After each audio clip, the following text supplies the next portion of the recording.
परमात्मने नमः। आज हम श्रीमद् भगवत गीता के प्रथम अध्याय के षष्ठम श्लोक यानी छठे श्लोक पर चर्चा करेंगे।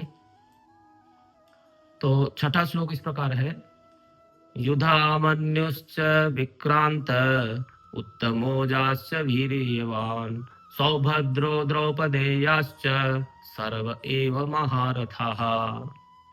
पराक्रमी युधामन्यु, बलवान उत्तमोजा और सुभद्रा पुत्र अभिमन्यु और द्रौपदी जी के पांचों पुत्र, इस प्रकार दुर्योधन द्रोणाचार्य जी को विपक्षी सेना के नाम बता रहे हैं।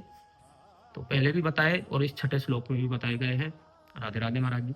राधे राधे। तो इस छठे श्लोक में इसके अर्थ का विस्तार करें।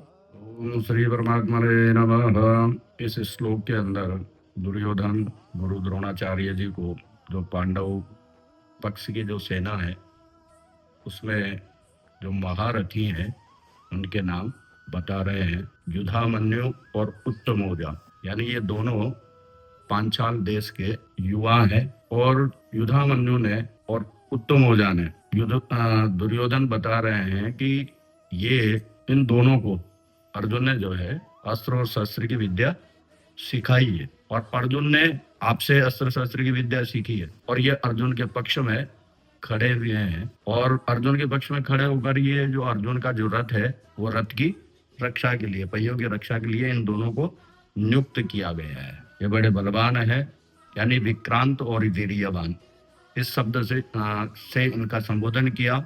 यानी विक्रांत बहुत बड़े, वीर्यवान यानी कि बलवान। ये इतने बलवान है, बहुत बड़े बलवान है। और इसी श्लोक के अंदर सुभद्रा के जो सुपुत्र थे अभिमन्यु जी, भगवान श्री कृष्ण की बहन है, इनके यानी कि अभिमन्यु का नाम लिया गया। अभिमन्यु भी महा बलवान है, पराक्रमी है और इन्होंने माता के गर्भ में ही चक्रव्यूह भेदन की शिक्षा इन्होंने ग्रहण की थी। और द्रौपदी के पांचों पुत्र भी इसमें सम्मिलित हैं और ये सारे के सारे एक से एक महारथी हैं। यानी कि एक व्यक्ति के अंदर ही इतना सामर्थ्य है और इतना बल है कि वो 10,000 धनुर्धारी व्यक्तियों का संचालन करने की सामर्थ्यता इनमें मौजूद है। तो इस प्रकार छठे श्लोक में उसका अर्थ और उसका विस्तार किया गया। प्रथम अध्याय में तो योद्धाओं के नाम और प्रस्तावना है, तो इसमें जो अर्थ का संक्षेपी विस्तार है। बाकी के अध्यायों में अर्थ का और भी विस्तार होगा और आगे के श्लोक की चर्चा हम अगले उसमें करेंगे। राधे राधे। राधे राधे।